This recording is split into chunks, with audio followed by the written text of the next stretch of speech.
Garden Basics with Farmer Fred is brought to you by Smart Pots, the original lightweight, long-lasting fabric plant container. It's made in the USA. Visit smartpots.com/Fred for more information and a special discount. That's smartpots.com/Fred.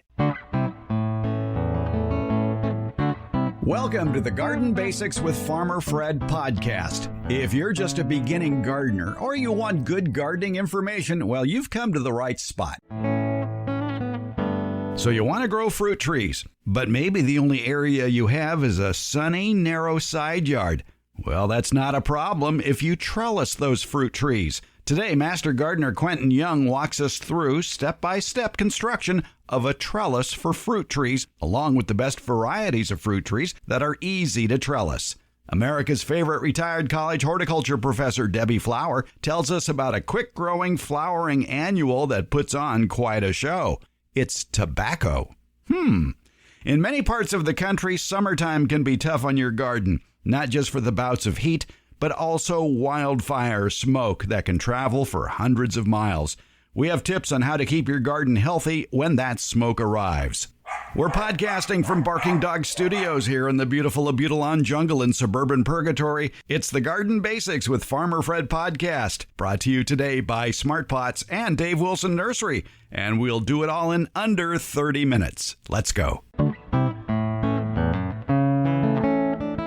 A lot of you want to grow fruit trees, but you don't have the room. Is there a solution? Well, yeah, there are plenty of solutions. We've talked about backyard orchard culture a lot on this program of keeping your fruit and nut trees at a manageable height, but it is still a three-dimensional item. It is maybe 6 feet tall by 6 or 8 feet wide in all directions. But what if you have a narrow space and you want fruit trees? Can you do that? Yes, you can, if you know how to trellis it, if you can build an espalier. And you can. We're at the Fair Oaks Horticulture Center in the orchard section where they have several examples of trellising fruit trees. We're talking with Quentin Young. He's part of the orchard crew out here. He's a master gardener. He's the manager of Fair Oaks Boulevard Nursery. And Quentin, we're standing in front of a mandarin.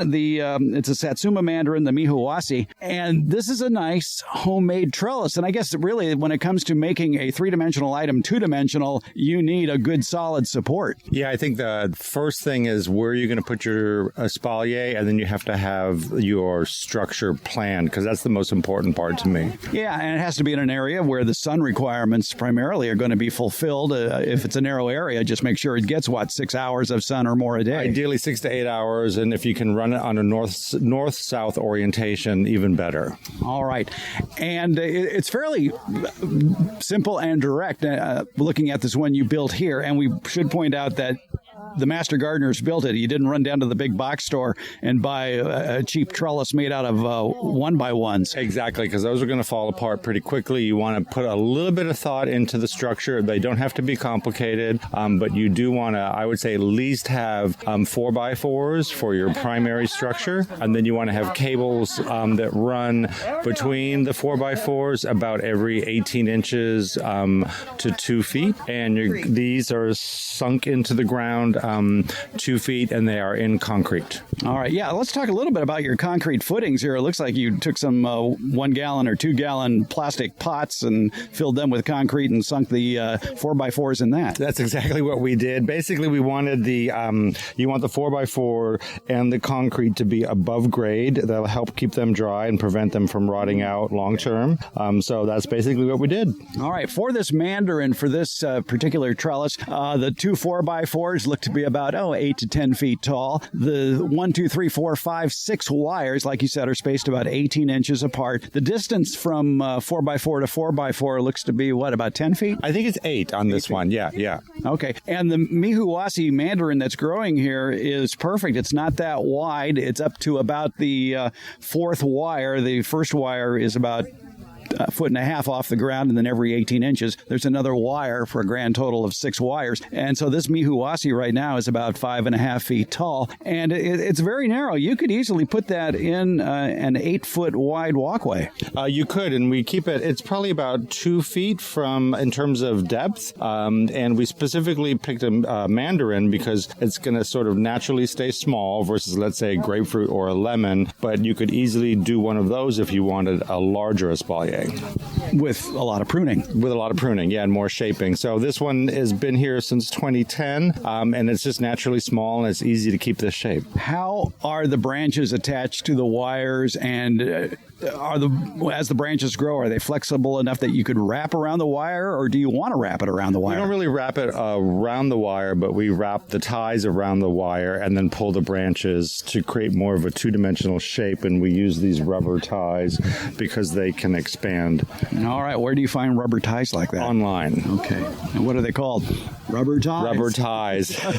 I always forget the name, but if you Google rubber plant ties, it comes up pretty quickly. All right, and again, pruning, you'd probably do it almost year-round. Yeah, we just shape our citrus in general at the Hort Center year-round, but this one also, we just shape it from time to time whenever we have a work day. And of course, I know the first question people are going to ask is, well, okay, you've taken a three-dimensional item and turned it into a two-dimensional item. Doesn't that reduce the fruit set? It doesn't seem to. This is a really productive tree. As you can see, there's a lot of fruit on here. So no, it doesn't affect the fruit at all. And plenty of room to walk around it. Yeah, and also, before I forget, because we're in the middle of summer, part of the benefit to doing this is if we need to cover this in the winter, it's really easy to throw a frost cloth just over the top wire, and then basically have a simple A-frame cover, and then you're good to go. Yeah, exactly. That's another consideration to protect it from the frost, is how easy is it to throw that frost cloth over, and in a two-dimensional setup like this, it's easy. Very easy. Speaking of easy, what are some of the easiest examples of fruit trees or nut trees that take to a trellis like this? So we have the citrus. I think citrus are really easy to do. If you go on the other side of the orchard, we have an espaliered pomegranate, and that's incredibly easy. Also really beautiful when it's in bloom and when it has fruit on it. Next to it, we have a plum. It's a beauty plum, and that's in a more sort of traditional French technique, a little bit more complicated, called an arcure. But the plums do very well as an espalier because they're so vigorous. And then next to that is a pear, and also in its more traditional formal style called a merchant flag.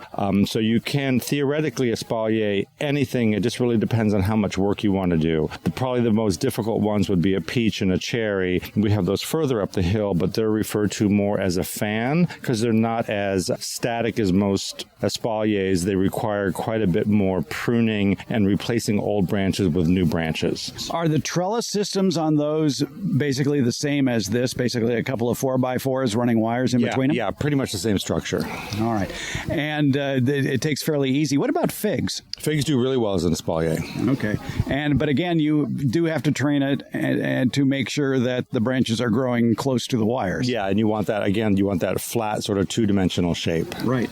And you can control the height, you can control the width, and as long as they get enough sun and you've got a watering system to it, you're good to go. Yeah, they're once you start doing it, they're actually quite easy to maintain. So if you've got that narrow garden area and you want some fruit trees, think about trellising them. We'll have links in today's show notes that'll show you how to do it with a lot more information. Quentin Young is a Sacramento County Master Gardener. He's also the manager of Fair Oaks Boulevard Nursery. If you're in the Sacramento or Northern California area, don't forget Harvest Day, which is the first Saturday in August. Come on out here to Fair Oaks Park in Sacramento County to the Fair Oaks Horticulture Center, and you can see this beautiful, beautiful garden that is designed to mimic what you're doing in your own yard and give you some great ideas of what you can do, be it vegetables, fruits, flowers, herbs, vineyards, trees, drought-tolerant plants, whatever you're looking for, you're going to find it here, and it's going to give you some great ideas. And also, it's a great place to visit several times a year just to see what's in bloom, because there's always something growing here.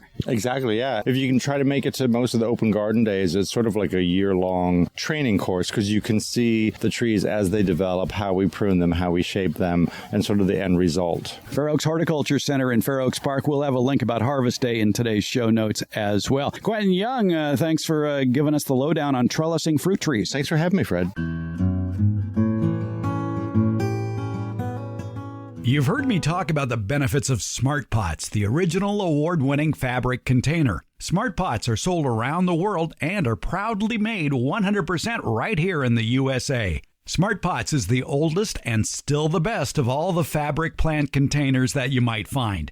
Many of the imitators are selling cheaply made fabric pots that fall apart quickly. Not Smart Pots. There are satisfied smart pot owners who have been using the same smart pots for over a decade, actually approaching 20 years. When you choose smart pot fabric containers, you know you'll be having a superior growing experience with the best product on the market. And your plants will appreciate smart pots too. Because of the 1 million microscopic holes in smart pots, your soil will have better drainage and the roots will be healthier. They won't be going round and round on the outside of the soil ball like you see in so many plastic pots. The air pruning qualities of smart pots creates more branching of the roots, filling more of the usable soil in the smart pot. Smart pots are available at independent garden centers and select Ace and True Value hardware stores nationwide. To find a store near you or to buy online, visit smartpots.com/Fred. And don't forget that /Fred part.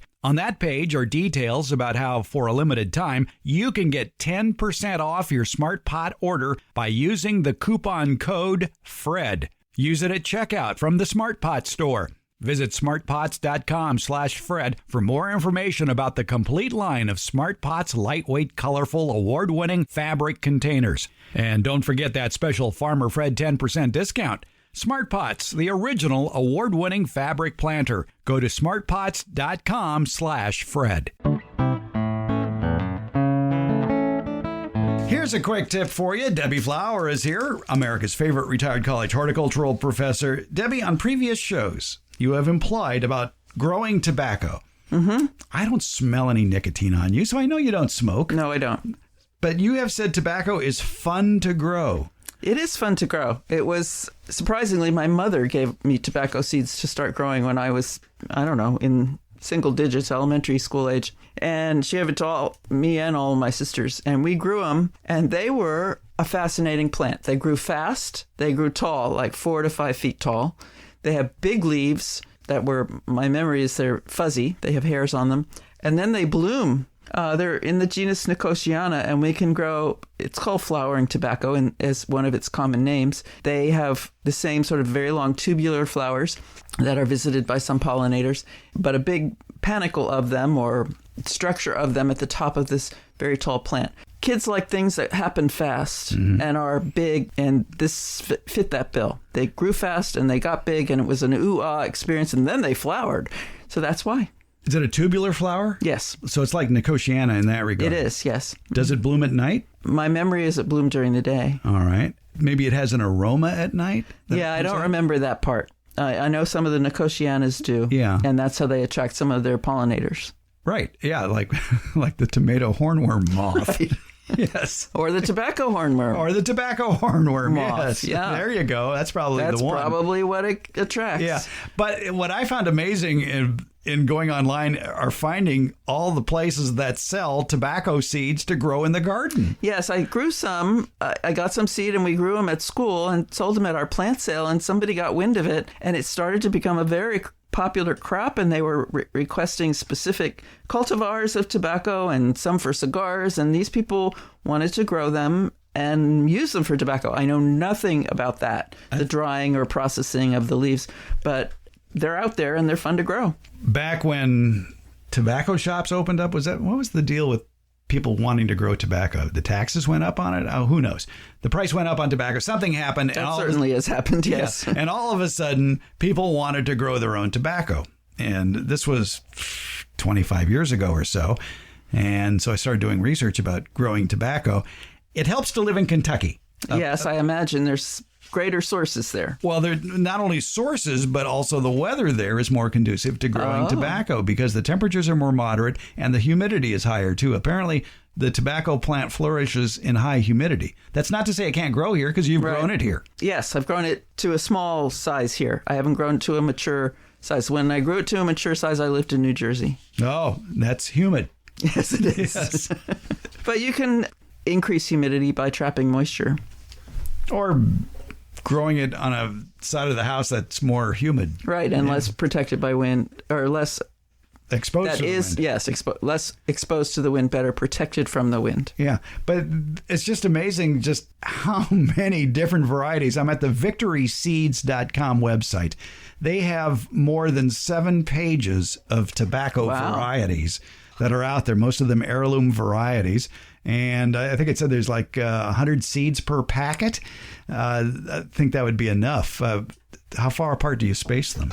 They get pretty wide. I want to say 2 to 3 feet. Okay, so you'd space them 18 to 24 inches apart, right? Probably. Yeah, and they look like the leaves come in different colors as well. And I imagine the flowers might. The ones we had were just white, but I don't know for sure if they come in. They must be. That's got to be the source of. Oh, there's some flowers. Doesn't here. have to be the source. There's pink. Yeah, there's pink and red, white, and white, and white. Okay. Now, I don't know. I assume the government would want to know if you were going to start your own tobacco production facility. I don't know what regulations are associated with that. I think to be successful again, I mean, for the backyard grower, I doubt there's any restrictions. I'm sure, And limits. But if you wanted to start a business of growing heirloom tobacco for sale, obviously there are regular business license you have to have and tax forms and that sort of thing. But I don't know if tobacco is like alcohol, let's say. It has special laws associated with it. I think it's the same people that control firearms, too. It's alcohol, tobacco and firearms, right. Yes, all right. But I think for the hobbyist gardener, just to grow it as an interesting-looking plant, there are no restrictions on that. There's no restrictions on buying the seed. Yeah. And that's worth a shot. And like you mentioned, it grows quickly. Yes. So it's a new habit for the little kids in the house. It was impressive. It was a fun plant to watch. All right. And I imagine it has an aroma. I don't remember one, but I imagine it does. Especially if you live in Kentucky. Right. Or another humid... A humid place that holds the scents close. You know what? Also, this is an aside, but then this is what this show is known for. Mm-hmm.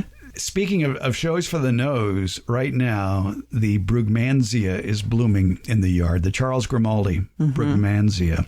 And it's just got this wonderful aroma, and it's like only in the early evening. Oh. But it's just this perfume over the entire yard. Of course, the Brugmansia is a poisonous plant. Yes. And like so many beautiful plants, it's deadly. Mm-hmm. So admire it from afar. Mm-hmm. And all poison is about quantity. Right. And also, if you're worried about your pets ingesting it, it depends on the nature of the pet. Now, obviously, some animals have to be kept away from most anything. Like a goat, maybe. Yeah, the goat-like dog. But some dogs, don't care and they don't eat it. So that's fine. Mm-hmm. Like my dogs, they don't bother that plant. But it is gorgeous right now. Cool. Yeah. I saw a picture. It is gorgeous. Yeah, it is. Tobacco, you can grow it. Plant some for the kids. Well, a friend of ours said every year you should grow something new and different. There's one idea. Yeah, tobacco. What would be another thing you could grow that would be different? Well, I tried a different cultivar of cucumber and got nowhere with it this year. Okay, I guess that counts. Yeah. It was a parthenocarpic cucumber. Ooh, it doesn't need a mate. Correct. Yeah. It'll produce fruit all by itself. Yeah, what a sad life that is. I was trying to think of what I planted this year that's different. Well, Fred, why don't you go to your garden diary, which you keep right here on your desk about everything you do in the garden. Like I say, you keep an indoor diary of what you do in the garden because the garden gnomes and the possums will take away all the little signs you put out next to your plants. I think the skunk was in my yard with babies digging things up. Naturally, yeah. You know what? Speaking of good guys in the garden, and a skunk in that sense is a good guy. They're going after grubs. Right. The robins are going after the grubs here. Oh, wow. Yeah, thank you. I mean, I don't mind. I saw this robin digging in the raised bed. I go, well, you're not planting an acorn. What the heck are you doing? And then all of a sudden I saw this little C-shaped white grub in his mouth. And Very nice. Flew away. So, yeah, go for it. Yeah. It's fine and dandy.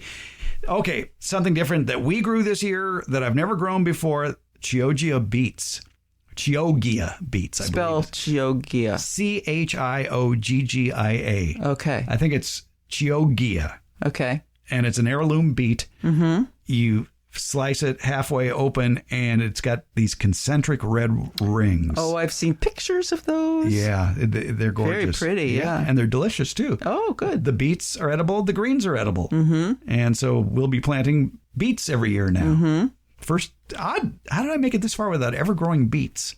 I have grown them and I think I don't harvest soon enough. I think they get woody and crack before I get them out of the ground. So this year I grew a new type of chard, which is just stays small, well, all chard will get big eventually, but it does not produce any sort of a beet root. It's a new chard for me anyway. Okay, that's right. They are in the same family. Yes, they are. Yeah. They are. And we had the greens last night, and they weren't bitter. They were young. They weren't bitter. By the way, for those of you in warmer climates, you might try growing chard just about any season of the year, unless you're in Tucson, and then you probably wouldn't have much luck in the summertime. But I'll have to check the gardens when I go this time.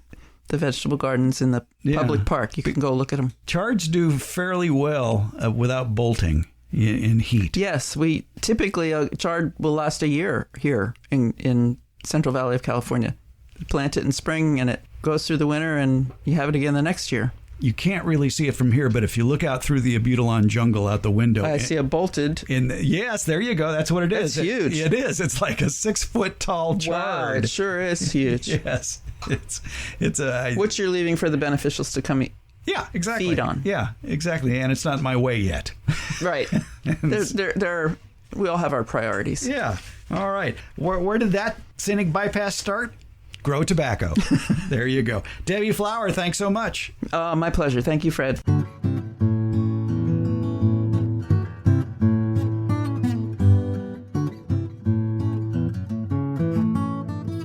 You want to start the backyard fruit and nut orchard of your dreams, but maybe you don't know where to begin. Or maybe you're currently growing fruit and nut trees and you've got a million questions, such as what are the tastiest fruits to grow? Where can I go to buy some of these delectable fruit and nut trees you've been reading about? And then how do you care for all of these trees, including planting, pruning, and harvesting? I've got one online stop in mind for you where all these questions you might have will get answered. It's DaveWilson.com. That's Dave Wilson Nursery, the nation's largest wholesaler of fruit and nut trees for the backyard garden. They have planting tips, taste test results, and links to nurseries in your area that carry Dave Wilson fruit trees. Click on the Home Garden tab at DaveWilson.com for all of these links, including a link to their years of informative videos about growing fruit and nut trees that they've posted on the Dave Wilson Nursery YouTube channel. Start the backyard orchard of your dreams at DaveWilson.com. And now something very pertinent to those of us living in the western United States, especially those of us who every day get on the computer and check the wildfire maps. More and more of us throughout the West are having to deal with smoke. And here in the Central Valley of California, it's become an annual event. Another unwanted season of falling ash and wildfire smoke. It seems to last throughout the end of summer and the beginning of fall. And yes, we gardeners do suffer from that smoke inhalation, but you know something? Your flowers and vegetables suffer as well on smoky days. Surprisingly, there's some benefit to your plants from all that smoke. But first, let's talk about the bad news. Out at the UC Berkeley Botanical Garden, the garden director there, Dr. Lou Feldman, has pointed out in a recent article that the combination of the toxic chemicals in the smoke is suffocating your plants. He says that chemically more than 100 different compounds have been identified in smoke, including toxic levels of nitrous oxide, sulfur dioxide, and ozone. He wrote about that in the Botanical Garden's monthly newsletter. He goes on to say that short-term exposure to smoke as little as 20 minutes has been reported to reduce photosynthesis by as much as 50%. Feldman points out that the effect is usually accompanied by a lessening in plant growth, and that includes a reduction in fruit production and slower ripening. And as any California winemaker can tell you, that prolonged exposure of fruits and vegetables to smoke can affect the taste. When falling ash accompanies that smoke, Feldman says that stresses the plant even more.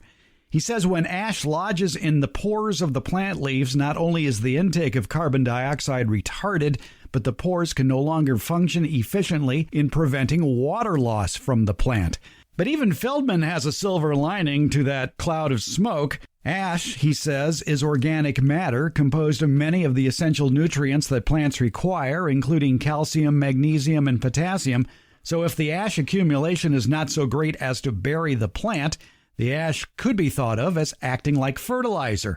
And there's another, if contradictory, benefit to smoky skies for your plants. This according to the Journal of Geophysical Research, Biogeosciences. Researchers in the January 2020 report indicate that wildfire smoke could increase plant productivity. How's that? Well, they studied the ecological effect of wildfire smoke here in the Central Valley of California during the summer of 2018, which was a very smoky summer indeed. They found that the increase in production was due to the smoke scattering incoming sunlight, and that allowed the sun's energy to reach further into dense plant canopies. That increased the efficiency by which these plant canopies were photosynthesizing, leading to productivity increases. However, those researchers noted there are some trade-offs when dealing with total light and other pollutants. And it's those other trade-offs that should concern gardeners. So if you're diligent about washing off smoke and ash particles from all surfaces of the leaves on a regular basis during wildfire events, your plants will be able to respire normally, reduce possible water stress, and maybe even put on a new spurt of growth. Do you store your chicken eggs in the refrigerator or on the kitchen counter? Which is better? How can you tell when an egg is going bad? Should you wash chicken eggs? And what should the temperature of the water be for that wash? And how do you get your backyard chicken flock to lay more eggs in the winter? In Friday's Beyond the Garden Basics newsletter, we chat with urban chicken consultant and certified poultry health inspector Cherie Sintis Glover. Think of it as a deeper dive into the world of chickens and eggs. And it's only in the newsletter that goes beyond the basics, the Garden Basics with Farmer Fred Beyond the Basics newsletter, and it's out Friday, June 24th. Find it via the link in today's show notes or visit our new website, gardenbasics.net. There you can find a link to the newsletter in the tabs at the top of the page. And you can listen to any of our previous editions of the podcast, as well as read an enhanced transcript of the podcast episode you're listening to right now. It's at gardenbasics.net. That's where you can also link to the Garden Basics newsletter, Beyond the Garden Basics. And it's free. Look for it on Friday, June 24th. Take a deeper dive into gardening with the Beyond the Garden Basics newsletter. Find it at gardenbasics.net. Garden Basics with Farmer Fred comes out every Tuesday and Friday, and it's brought to you by Smart Pots and Dave Wilson Nursery. Garden Basics, it's available wherever podcasts are handed out. For more information about the podcast, visit our website, gardenbasics.net, and that's where you can find out about the free Garden Basics newsletter, Beyond the Basics. And thank you so much for listening.